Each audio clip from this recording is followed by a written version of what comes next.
There are some signs your body will show you. You will know that you have ovulated. Today, we'll be discussing signs and symptoms of ovulation. Okay, this is for you to prepare, okay, for these signs so that when you see them, you will know that you have ovulated, okay, so that you will not panic in case you're looking to get pregnant, so that you'll be ready, okay, for this ovulation. The first one is change in cervical mucus. Okay, your cervical mucus will be transparent white or egg white. You know how egg white is, okay, and it will be stretchy. Okay, another one is abdominal pain. You will have this lower abdominal pain. Okay, this is due to the release of eggs from your ovary. Okay, when this egg is being released from the sac, okay, it's being released with fluid, okay, and this fluid, okay, irritates your abdomen. Okay, that is the cause of this pain. Another one is bloatedness. Okay, some people feel bloated. Okay, it will be as if there is gas in your stomach. Okay, some people, their stomach will be very strong and full, as if you have eaten all day. Okay, another thing is tender breast. Okay, some people feel, tender breast, soreness in their breast. Some people feel so much pain, okay, on their breast during that period.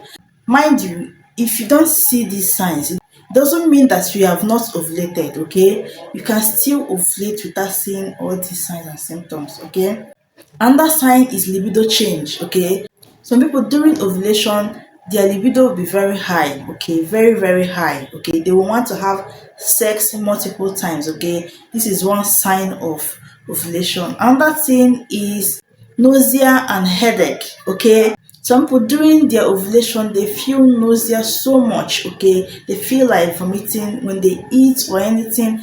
They feel like vomiting. Okay, while some people feel headache. Okay, they feel slight headache during this ovulation. Another thing is heightened senses. Okay, some people during their ovulation, they perceive every single thing around them. Okay, if you pass around them, they will perceive your perfume. Okay, if someone that is far away is cooking, they will perceive the aroma. Anything around them, they will perceive it. Okay, heightened senses. Okay, this is another sign of ovulation. Okay, the last but not the least is for you to know your cycle. Okay, for you to know that you have ovulated, you need to know how to calculate your cycle length and know how to calculate your ovulation. Okay, I have a video that I did on how to calculate your cycle length and how to calculate your ovulation. Okay, when you watch the video, you will know how to calculate your cycle length, because if you cannot calculate your cycle length, if you don't know your cycle length, you cannot know your ovulation date. Okay, so if you know your ovulation date, you will be waiting for these signs and symptoms. Remember, your ovulation is not on the 14th day of the month. So many people think or calculate their ovulation based on the 14th day of the month. No, that is why you need to know your cycle length. When you know your cycle length minus 14, that is your ovulation. If let's use 28 as the cycle length, 28 minus 14, you will get 14. Okay, that means the 14th day from the first day you saw your menstrual cycle. Okay, from the first day you saw your menses, that is your ovulation day. Okay, let's also use 30-day cycle length.